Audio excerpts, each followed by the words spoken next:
Good morning dear students. હવે આપણે આજના લેક્ચરમાં રાસાયણિક પ્રક્રિયાના વેગ અંગેનો અભ્યાસ થોડો વધારે ડિટેલમાં લઈ જશું. તમને બધાને ખબર છે કે છેલ્લા લેક્ચરમાં આપણે પ્રક્રિયા વેગને અસર કરતા પરિબળોની વાત કરેલી હતી. હવે આપણે એ વિચારવાનું છે કે વેગને અસર કરતા પરિબળો તો ભણ્યા, પણ વેગ માપવો કેવી રીતે કેમિસ્ટ્રીની અંદર. ફિઝિક્સનો વેગ માપવો એ ઇઝી ટાસ્ક છે. આપણને ખબર છે કે અંતરના છેદમાં સમય એટલે ભૌતિક પ્રક્રિયાનો વેગ ખબર પડે, પણ રાસાયણિક પ્રક્રિયાનો વેગ કેવી રીતે માપી શકાય એ આપણે હવે થોડું વ્યવસ્થિત રીતે સમજવું પડશે. તો આજના આપણા લેક્ચરમાં આપણે રાસાયણિક પ્રક્રિયાના વેગ અંગેનો અભ્યાસ કરશું. હવે જે રાસાયણિક પ્રક્રિયાનો વેગ છે ને એમાં બે વેગ આપણે સ્ટડી કરવા છે. એક સરેરાશ પ્રક્રિયા વેગ અને એક ત્વરિત પ્રક્રિયા વેગ. ચાલો વિચારીએ આપણે સરેરાશ પ્રક્રિયા વેગ કોને કહેવામાં આવે છે, કેમ માપી શકાય. જોજો હવે જુઓ, કોઈ પણ રાસાયણિક પ્રક્રિયાની પ્રગતિ એ સમયના ફલક સ્વરૂપે પ્રક્રિયક અથવા નિપજની સાંદ્રતાનું માપન કરવાથી થાય છે. જો કોન્સેપ્ટ તમે સમજો, કોઈ પણ રાસાયણિક પ્રક્રિયાની પ્રગતિ થાય છે એ આપણે ખબર કેમ પડે? હા, તમે બધા સમજો, વેગનો આધાર તો સમય ઉપર તો છે જ. તો એ સમયના આધારે પ્રક્રિયાની પ્રગતિ સમજવી હોય તો તમારે કાં તો પ્રક્રિયક અથવા તો નિપજની સાંદ્રતાનું માપન કરવું પડે. એટલે કે તમે સાંદ્રતા માપો એટલે પ્રક્રિયાની પ્રગતિનો તમને પૂરેપૂરો અંદાજ આવી જાય.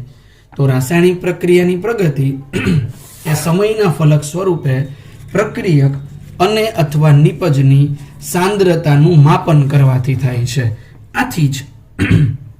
આથી જ અમુક ચોક્કસ સમયના અંતરે પ્રક્રિયક અથવા તો નિપજની સાંદ્રતા માપવામાં આવે છે.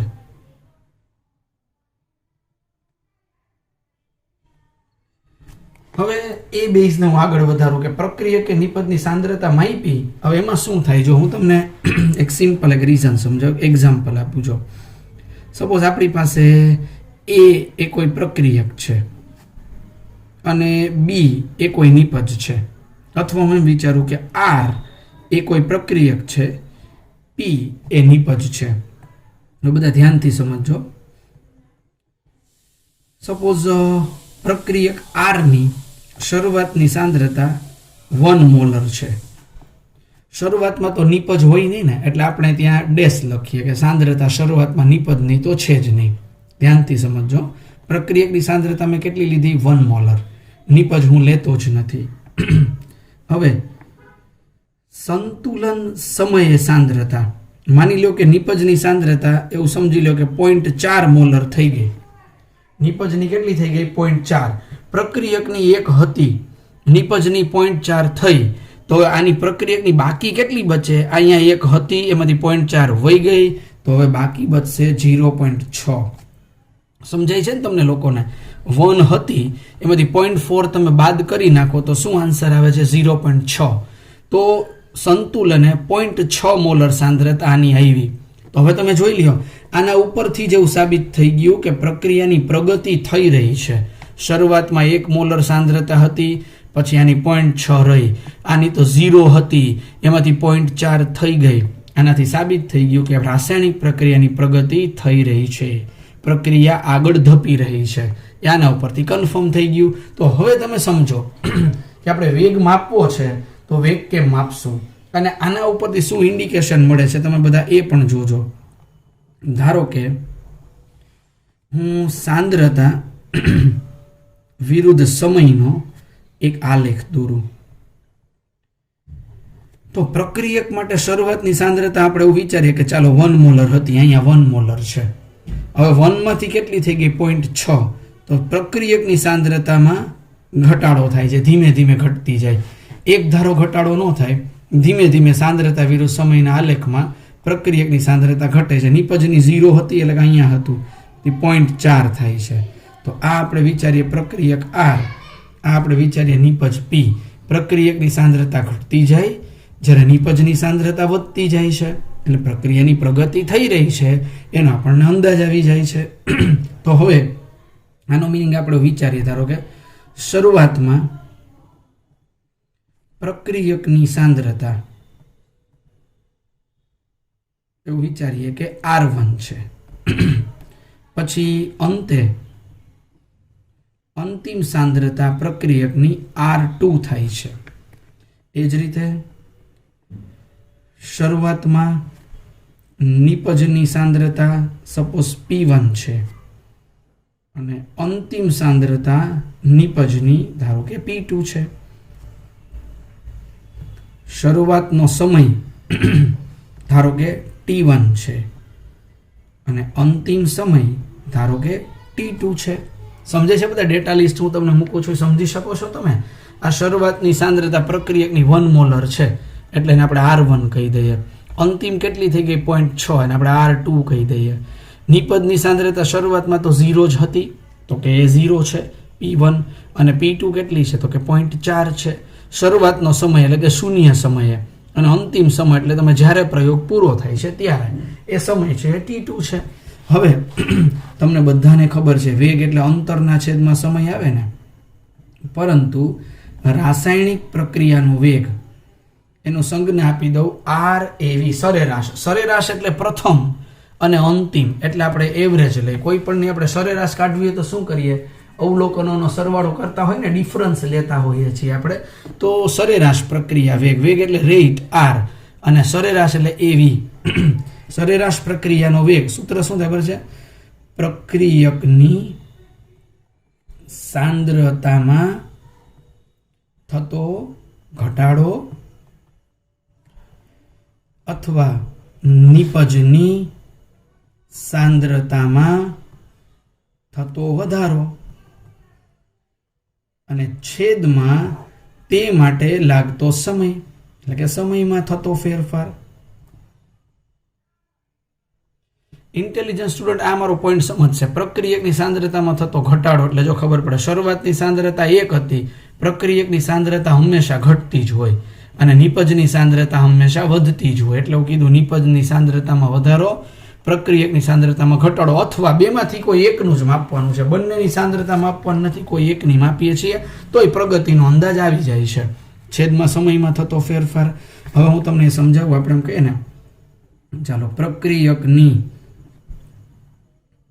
સાંદ્રતામાં થતો ઘટાડો બરાબર અંતિમ સાંદ્રતા R2 માઇનસ પ્રારંભિક સાંદ્રતા R1. અંતિમ R2 છે, પ્રારંભિક R1 છે, પણ અંતિમ નાની છે, પ્રારંભિક મોટી છે, એટલે જવાબ તો માઇનસ જ આવવાનો છે. તો આપણે કહી દઈએ, ચાલો, માઇનસ ડેલ્ટા R પ્રક્રિયકની સાંદ્રતામાં થતો ઘટાડો. અહીંયા ઋણ સંજ્ઞા એ ઘટાડો સૂચવે છે. સાંદ્રતા કોઈ દિવસ માઇનસમાં ન હોય. આમાં હું એવું કહી શકું કે 1 માંથી 0.6 થઈ તો બાદ બાકી અંતિમ માઇનસ પ્રારંભિક કરો તો માઇનસ 0.4 આવે, એટલે સાંદ્રતા 0.4 ઘટી છે એવું બતાવે છે, ઋણ ન હોઈ શકે. આવી જ રીતે ચાલો અહીં વિચારીએ, નિપજની સાંદ્રતામાં થતો વધારો બરાબર P2 minus P1 is equal to plus delta P. ચાલો, નિપજની સાંદ્રતા વધી ગઈ, પછી સમયમાં થતો ફેરફાર. અંતિમ સમય કેટલો છે? તો કે T2. પ્રારંભિક સમય કેટલો છે? તો કે T1. આને કહેવાય ડેલ્ટા T.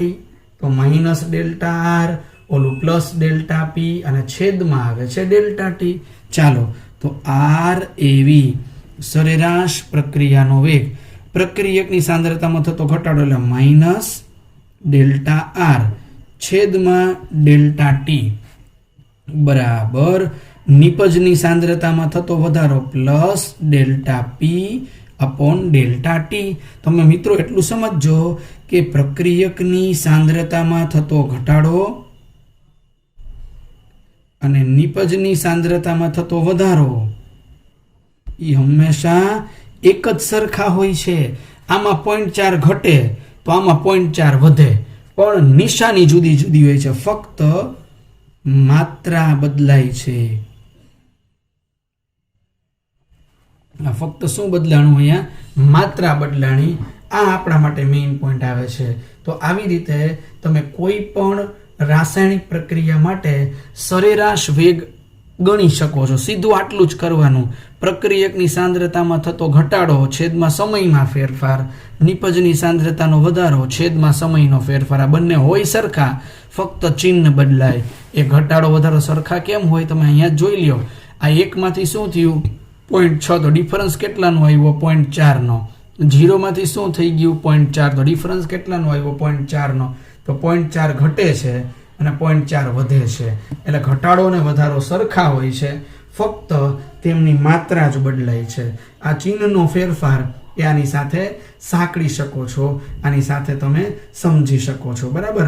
એટલે પ્રક્રિયકની સાંદ્રતાનો ઘટાડો છેદમાં તે માટે લાગતો સમય, નિપજની સાંદ્રતાનો વધારો છેદમાં તે માટે લાગતો સમય, એટલે સૂત્ર આવી ગયું -ΔR છેદમાં ΔT બરાબર +ΔP છેદમાં ΔT. પણ મિત્રો, આ આપણે જે ભણ્યા એ કેવો વેગ થઈ ગયો? સરેરાશ. સરેરાશમાં અને ચોક્કસ વેગમાં શું ફેર? હું તમને સિમ્પલ એક્ઝામ્પલ સમજાવું, ધ્યાનથી સાંભળો. કદાચ મેં આની પહેલાં તમારી સાથે ઉદાહરણનું ડિસ્કશન કરેલું છે. હવે ધારો કે તમને એક્ઝામ્પલ દઈ દઉં કે રાજકોટથી જુનાગઢ વચ્ચેનું અંતર 100 કિલોમીટર છે અને એક બસ 1 કલાકમાં જુનાગઢ પહોંચી જાય છે. ધ્યાનથી સાંભળજો. રાજકોટથી જુનાગઢ વચ્ચેનું અંતર 100 કિલોમીટર છે. એક બસ 1 કલાકમાં જુનાગઢ પહોંચી જાય તો બસની ઝડપ કેટલી? આવો હું તમને ક્વેશ્ચન પૂછું તો ઘણા બધા ઇન્ટેલિજન્ટ સ્ટુડન્ટ મને એમ કહી દેશે કે ઝડપ 100 કિલોમીટર પ્રતિ કલાકની હોય. અને ઘણા બધા વિદ્યાર્થી એમ પણ કહેશે કે તમારો ક્વેશ્ચન ખોટો છે. તો ક્વેશ્ચન ખોટો છે એવું કહેવાવાળા વિદ્યાર્થી સાચા બનશે. બોલો કેમ?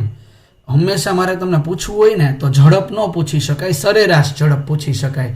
કારણ કે બસની ઝડપ જો 100 કિલોમીટર પ્રતિ કલાક હોય ને તો બસ પહેલા ગિયરમાં પડે ને ભેગી સીધી 100ની સ્પીડ થઈ જાય.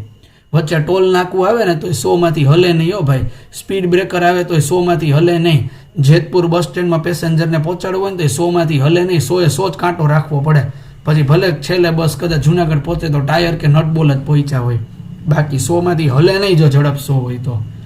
મારો ક્વેશ્ચન ખોટો થાય ને. ઝડપ ન હોય કોઈ દિવસ, સરેરાશ ઝડપ 100 હોય. કારણ કે વચ્ચે રસ્તામાં ટ્રાફિક આવે તો વાહન ધીમું પડે. થોડું કંઈ લખી દીધું હોય હોત કાંટો રહીએ. એવી રીતે તમારે વેગ માપવો છે તો 1માંથી 0.6 થયું છે. અહીંયા 1માંથી 0.6 થયું છે. અને માની લો કે 0 સમયે પ્રક્રિયા ચાલુ કરીને 10મી મિનિટે પૂરી થઈ તો આમાં 0ની ચર્ચા થાય અને 10મી મિનિટની ચર્ચા થાય. 6ઠ્ઠી મિનિટની ચર્ચા ન થાય, 5મી મિનિટની ચર્ચા ન થાય. તો એ 5મી મિનિટમાં મારે હલવું હોય, 5મી મિનિટમાં મારે કેલ્ક્યુલેશન કરવી હોય તો પછી મારે અહીંયા ત્વરિત વેગ માપવો પડે. Instant rate of reaction. Instant rate of reaction. તો અહીંયા મારે શું માપવું પડશે? Instant rate of reaction. તો અહીંયા મારે ત્વરિત પ્રક્રિયાનો વેગ નક્કી કરવો પડે. તો જ મને ખબર પડે કે આ પ્રક્રિયાની અંદર સિચ્યુએશન કઈ રીતે સેટ કરવાની છે. તો એ માપવાનો થશે, એને ત્વરિત વેગ કહી શકાશે. ઓકે, ચાલો તો ત્વરિત વેગ કેમ માપવો આપણે હવે અલગ અલગ તબક્કામાં એંગલમાં વિચારીએ. જોજો તમે બધા, જોજો બધા. આ 2 આલેખ હું તમને અલગ અલગ અત્યારે સમજાવીશ. ચાલો, એક આલેખ હું દોરું છું પ્રક્રિયક ની સાંદ્રતા વિરુદ્ધ સમય. એમાં શું લખ્યું છે? પ્રક્રિયકની સાંદ્રતા વિરુદ્ધ સમય. જ્યારે અહીંયા નિપજની સાંદ્રતા વિરુદ્ધ સમય. રેડી? હવે જોજો બધા. હવે પ્રક્રિયકની સાંદ્રતામાં તો તમને મને ખબર જ છે, ઘટાડો થાય છે. નિપજની સાંદ્રતામાં વધારો થાય છે, એ ખબર છે. હવે આપણે જો અલગ અલગ તબક્કે જોઈએ, આ અલગ અલગ તબક્કે સાંદ્રતા માપી. આ શરૂઆતની સાંદ્રતા હોય, પછી અહીંની તમે દરેક તબક્કે અલગ અલગ સાંદ્રતા માપી શકાય. આમ તમારે આમ જઈ શકાય છે, આમાં તમે આમ જઈ શકો છો, આમ જઈ શકો છો, આમ જઈ શકો છો, આમ જઈ શકો છો. પછી સમયમાં આવવું હોય તો આમ નીચે આવી શકે. જોજો બધે સમજાય જ ને તમને? આ સમય નીચે સમયમાં આવવાનું, આ નીચે સમયમાં આવવાનું છે. રેડી? અહીંયા સમયમાં આ સમય, આ સમય, આ સમય એક્સ અક્ષ, વાય અક્ષ. અહીંયા નીચે સમયમાં આવ્યા, અહીંયા સાંદ્રતામાં ગયા, નીચે સમયમાં આવ્યા, અહીંયા સાંદ્રતામાં ગયા ઉપર નીચે આપણે. હવે તમે જોજો, અહીંયા મેથ્સના વિદ્યાર્થીઓ સમજી જશે. હું એક ટેન્જન્ટ ડ્રો કરું છું, એટલે એનો ઢાળ મારે લેવો છે. મેથ્સ સાદું સમજો, આને કહેવાય સ્પર્શ રેખા. રેડી? હવે તમે જોજો, આ સ્પર્શ રેખાનો હું ઢાળ ગોતું, ઢાળ. આને કહી દઉં એ બી સી. જોજો તમે, ઢાળ બરાબર શું થાય? એ બીના છેદમાં બીસી થાય. ઢાળ બરાબર શું થાય? એ બીના છેદમાં બીસી. આ એ બી છે અને નીચે બીસી છે. એ બી શું છે? એ બી, એ બી એટલે તમે જોશો સાંદ્રતા છે. અને બીસી શું છે? નીચે આવી તો સમયનો ફેરફાર છે. આ સાંદ્રતાનો ફેરફાર એટલે એ બી, સમયનો ફેરફાર એટલે બીસી. સાંદ્રતાનો ફેરફાર છેદમાં સમયનો ફેરફાર, સાંદ્રતાનો ફેરફાર એટલે ડી આર. હવે હું ઢાળ દોરતો હોય ને તો ડેલ્ટા નો લખાય, ડેલ્ટાની બદલે મારે લખવું પડશે ડી, કારણ કે ચોક્કસ સમયની વાત છે અહીંયા. બરાબર? આ જો ચોક્કસ સમય છે, અહીંયા ચોક્કસ સમય આવ્યો તો ડી આર, અને સમયનો ફેરફાર એટલે ડીટી. અને મૂલ્ય કેવું આવશે? નેગેટિવ. આનો અર્થ એ થયો પ્રક્રિયકની સાંદ્રતા માટે ઢાળનું મૂલ્ય ઋણ મળ્યું. જો minus D R by DT. આ જ વસ્તુ હું તમને અહીં સમજાવું. આનો હું ઢાળ ડ્રો કરું છું. આ એ બી અને સી. નેગેટિવ શું કામ આવે એટલું તો તમને ખબર પડે. નીચે ઉતરતો હોય ને, નીચે એટલે એ બી ગોતો તો બી નાનો છે, એ મોટો છે, તો બી માંથી એ બાદ કરો તો જવાબ માઇનસમાં આવે. જ્યારે અહીંયા તમે બી માંથી એ બાદ કરો છો, હવે અહીંયા શું થાય? નિપજ માટે ઢાળ બરાબર એ બીના છેદમાં બીસી. હવે પાછું અહીંયા એમ જ આવશે. એ બી એટલે શું થશે? એ બી એટલે સાંદ્રતાનો ફેરફાર. બીસી એટલે શું થશે? તો કે સમયનો ફેરફાર. હવે સાંદ્રતાનો ફેરફાર એ બી એટલે શું છે? તો કે નિપજની સાંદ્રતા, એટલે પ્લસ ડીપી બાય ડીટી. બરાબર? આ તમારા માટે ઢાળનું મૂલ્ય થઈ ગયું પોઝિટિવ મેગ્નિટ્યુડમાં નિપજ માટે. તો આનો અર્થ એ થયો કે આને કહેવાય ત્વરિત પ્રક્રિયા વેગ. ત્વરિત વેગ R INS T is equal to minus D R by DT is equal to plus DP by DT. આ કન્ફર્મ છે. અને હું તમારા જેવા ઇન્ટેલિજન્ટ સ્ટુડન્ટ્સને બહુ હું જનરલ વાતો કરતો તમને સમજાવું છું. મને એવું જરાય નથી લાગતું કે હું તમને ભણાવું છું. આપણે વાતો કરતા હોય, વાતો કરતા કરતા ભણીને જાય છે, પણ કોન્સેપ્ટ આપણો બહુ પાવરફુલ થાય છે આમાં. હું તમને કહું, ધારો કે હું તમને એક્સ્ટ્રા એક્ઝામ્પલ દઉં. આ મુહે પ્રક્રિયા એ પ્લસ બી, એમાંથી સામે બને છે સી પ્લસ ડી. હું તમને એમ કહું કે ચાલો આનો ત્વરિત વેગ નક્કી કરવો છે, તો શું કરે ખબર? સીધું આર આઈએનએસ ટી, ત્વરિત વેગ. પ્રક્રિયક કોણ છે? એ બી. તો પ્રક્રિયકમાં સાંદ્રતામાં ઘટાડો થાય, તો પ્રક્રિયક માટે લખવાનું માઇનસ ડીએ બાય ડીટી. હજી બીજો પ્રક્રિયક છે માઇનસ ડીબી બાય ડીટી બરાબર પ્લસ ડીસી બાય ડીટી, નિપજમાં વધારો થાય, બરાબર પ્લસ ડીડી બાય ડીટી. સમજાઈ ગયું? આટલી જ મેટર તમારે કરવાની. હવે બીજું ઉદાહરણ તમને દઉં. પી માંથી ધારો કે બને છે Q R INS T minus, આનું આપણે તારવવું હોય ધારો કે, તો શું કરી ખબર છે? Minus DP by DT, P પ્રક્રિયક છે, બરાબર plus D Q by DT. આ તમારા માટે ત્વરિત વેગ નક્કી થઈ જાય. ટૂંકમાં પ્રક્રિયક હોય ને એમાં માઇનસ કરી નાખવાનું, આગળ ડી લખીને. ચોરસ કાંસ છે ને મોલ પ્રતિ લીટરમાં સાંદ્રતા બતાવે છે, સમયમાં ડીટી લખી નાખવાનું, ડીપી બાય ડીટી અને ડી ક્યુ બાય ડીટી. આના ઉપરથી તમને ત્વરિત વેગનો અંદાજ આવી જાય. આર આઈએનએસ ટી શું છે? ગમે એનો ત્વરિત વેગ નક્કી કરવો હોય તો પ્રક્રિયક માટે માઇનસ લઈ લ્યો, નિપજ માટે પ્લસ લઈ લ્યો. આ જો એ બીમાં માઇનસ આવ્યું, જ્યારે સીડીમાં અહીંયા પ્લસ આવ્યું. આવા હું તમને દાખલા જે કાલના લેક્ચરમાં કરાવીશ ને, એટલે તમને જલસો પડી જશે. અને બહુ રોકડા માર્ક છે આમાં. હાવ કેટલું હેલું છે. આટલી બધી તમારી સામે કથા કરી, એનો ખાલી સાર એક જ છે કે પ્રક્રિયક માટે માઇનસ લઈ લ્યો, નિપજ માટે પ્લસ લઈ લો. પણ માઇનસ અને પ્લસ કેમ આવ્યા એ મેં તમને બહુ ઇન્ટેલિજન્સીથી સમજાવ્યું અને સરસ રીતે તમે બધા સમજ્યા. એટલે બહુ ધ્યાનથી વ્યવસ્થિત રીતે ક્લિયર કરો પોઈન્ટ. જરૂર પડે તો લેક્ચરને તમે રિવાઇઝ કરી લ્યો એટલે તમને સારી રીતે આખી મેટર સમજાય છે. બધાને સમજાણું તમને લોકોને સરેરાશ પ્રક્રિયા વેગ ને ત્વરિત પ્રક્રિયા વેગ મેં કેવી રીતે સમજાવ્યું, છતાંય તમને એવું લાગે ને તો બીજી વખત તમે લેક્ચરને પાછો રિપીટ કરી લેજો અને સારી રીતે સમજી લેજો. ઓકે, તો આજના લેક્ચર માટે આપણે આટલી જ સરસ મજાની મેટર રાખી રહ્યા છીએ. તમે બધાએ જોયું કે મેં તમને 2 મેટર સમજાવી છે. સરેરાશ પ્રક્રિયા વેગ એક સરસ મજાનું એક્ઝામ્પલ મેં તમને લઈ દીધું કે આ એકમાંથી કેમ ઘટ્યું, આ શું મેં રેન્ડમલી ફિગર ધારેલા છે. પછી બધાને ગાણિતિક સંજ્ઞાથી બતાવ્યું, એનો આલેખ ડ્રો કર્યો. પછી આ સરેરાશ પ્રક્રિયા વેગ એ કેવી રીતે આખા કોન્સેપ્ટ આવે છે એ, અને એને રિલેટેડ ત્વરિત પ્રક્રિયા વેગની ઇન્ફોર્મેશન પણ આપણે સેપરેટ આલેખથી ભણ્યા. ત્વરિત એટલે જે તે ચોક્કસ સમયે, અને સરેરાશ હોય એટલે પહેલું અને છેલ્લું એની અંદર લેવાનું હોય. ઓકે, તો તમારા માટે આ આખો કોન્સેપ્ટ આજનો લેક્ચર આપણે અહીં સુધી રાખીએ છીએ. Thank you dear students for today's lecture. Okay.